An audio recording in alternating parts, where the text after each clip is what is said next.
What's up, YouTube family? This is Drin, and welcome to my channel where we discuss music and life.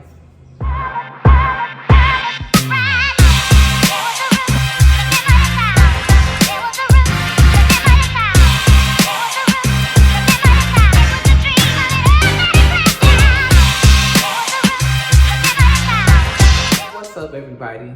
I hope you are feeling good today. It's Wednesday, another great day, another day that God has allowed us to see, and I'm so glad about it. I am inspired to do another story time.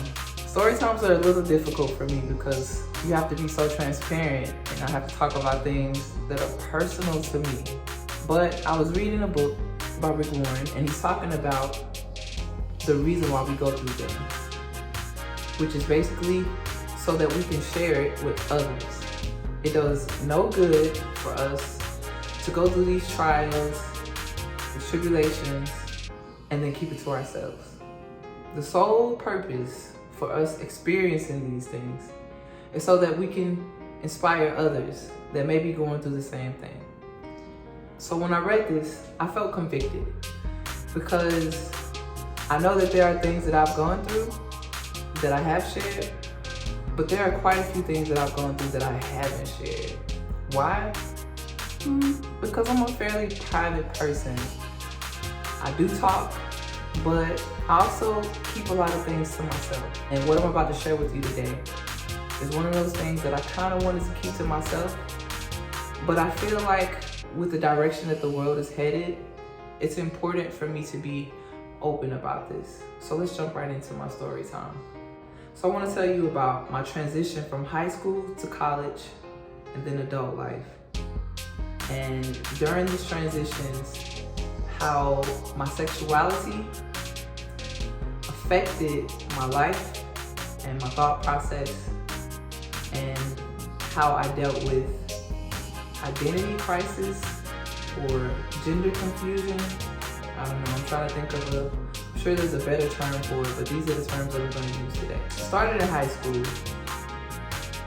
I knew in high school that I had an attraction to women, but I didn't really understand it. Back then, things were still pretty low-key, culturally and in my community. Meaning, I know we had people who were gay or lesbian or bisexual, but nobody really talked about it. And the ones who were open about it, they got teased a lot and they were just picked on. So I didn't want to be one of those people. I was the kid who gone to church every single week, several times a week. And it was drilled into me how homosexuality was an abomination. And I know that my grandparents were super religious and my mother was super strict. I was always a tomboy.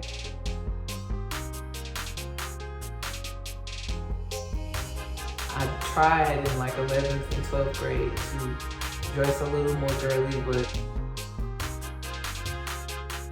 for the most part, you know, I played on the basketball team. It was pretty obvious that I was a tomboy. I always wore the baggy clothes. Plus I was a lot heavier, so they were comfortable with the clothes. And I also liked it. So let's fast forward to college. I get to college and I see girls who dressed like guys and dated women. And that was so fascinating to me because they were open about it and people actually accepted them. So they weren't like outcasts the way that they were in high school.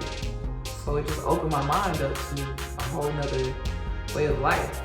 I became really good friends with a lot of the girls on my college basketball team, and watching them, you know, not all of them, but just watching some of them be more masculine and have their girlfriends and still be cool and fun and people like them, it just made me be like, wow, I can do this? I didn't even know this was a thing. Needless to say, I went hard I mean, I dressed like a tomboy in high school, but when I got to college, I really went in.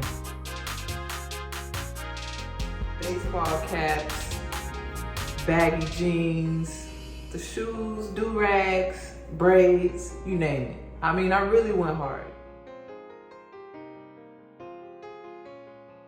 I got into my first lesbian relationship when I was in college.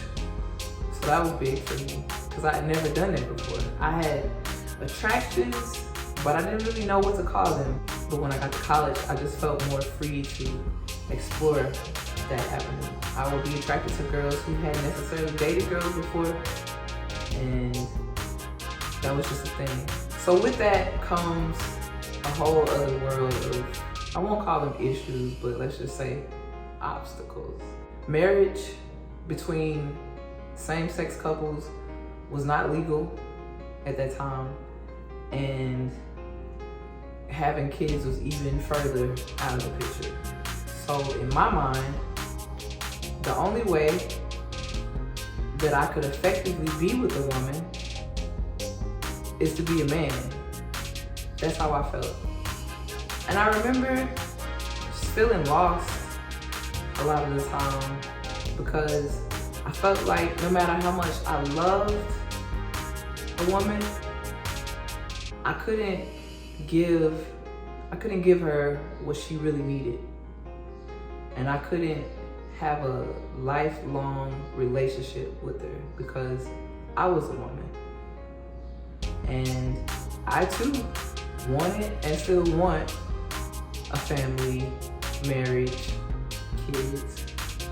So imagine living in that time where it wasn't legal, but still trying to take the relationship seriously. So I dealt with a lot of emotions and feelings during this time because I didn't understand why I would have this attraction that ultimately couldn't go anywhere.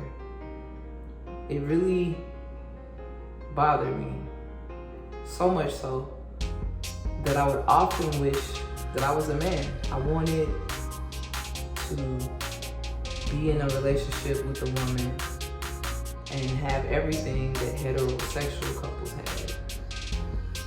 And knowing that I couldn't do that, it bothered me so bad. In addition to that, just coming from a super religious background, it just wasn't accepted.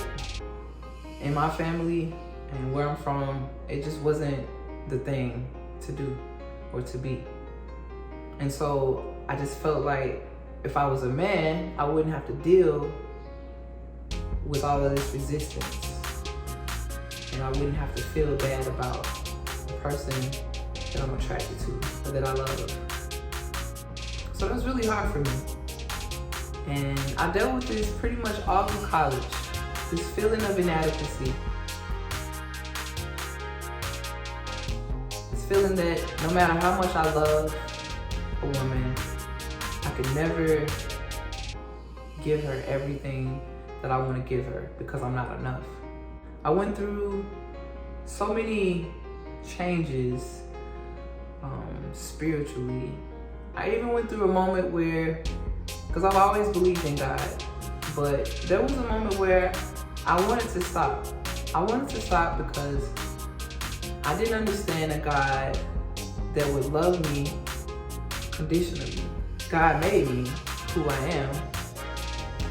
So I was confused as to why I'm being told that God doesn't love me for me being who I am. So I went through this period where I didn't want to believe in God. I stepped away from the church and I told myself that I could do this on my own. I'm so glad that I went through that. The Bible uses the word fear a lot. But you can't fear and love something at the same time. So stepping away showed me that God loves me. God made me this way for a reason. In these revelations that I was having, like, wait a minute, I am lovable and God does have his hands on me, no matter what. My sexuality doesn't make me less than, and my gender has nothing to do with who I love and how I love. I realized that God made me the way that I'm made for a specific reason. And I finally decided, and this was after college, probably, I'm about 25 at this point, 24, 25. But I finally decided that I'm gonna stop disliking who I am, and I'm gonna start embracing who I am. I'm a woman, and I love it.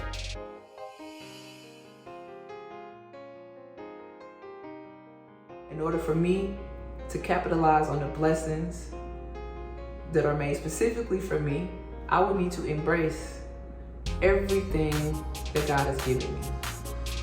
Every tool that God has equipped me with, I need to use it. Not run away from it.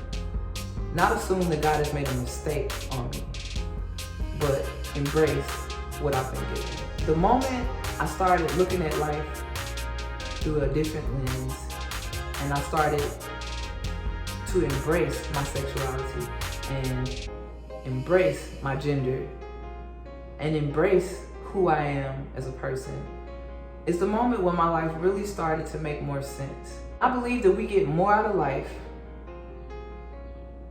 when we accept what we are and who we are. People wanting to change their identity, their bodies, and their gender. And I want to speak specifically to those people, because when I make certain comments about transgenders, I get a lot of feedback, a lot of pushback. But I speak on these issues and on this new culture of just do whatever you feel so strongly because I've been there and I went through it. And I had those feelings of I'm in the wrong body and I need to get out of here. But I thank God. I thank God for pulling me back and reminding me that I am the way that I am because of God. Because of God. So I should love the skin that I'm in. Not rebuke it, not be ashamed of it. I should love the skin that I'm in and allow God to use me to be a vessel, just the way that I am. Anybody that may be struggling with identity crisis or gender crisis or confusion, just give it a little time before you make such a permanent decision that could just be a temporary feeling. Just give it a little time. Spend some time with God. I believe that if we spend a little time getting to know ourselves a little bit better, and perhaps trying to get to the root of why we feel the way that we feel, we may come to a different conclusion. It's worth it. It's worth it. It's worth the effort that it takes to do a little self-discovery. And that's all for my story time. I appreciate you for listening. I appreciate you for watching. If you can relate to anything that I'm saying, you already know, subscribe to my channel, like the video, and leave a comment. Especially if you can relate. Let me know what you feel. Let me know what you think. God loves you, and I love you, and I appreciate you. Until next Wednesday, peace, y'all.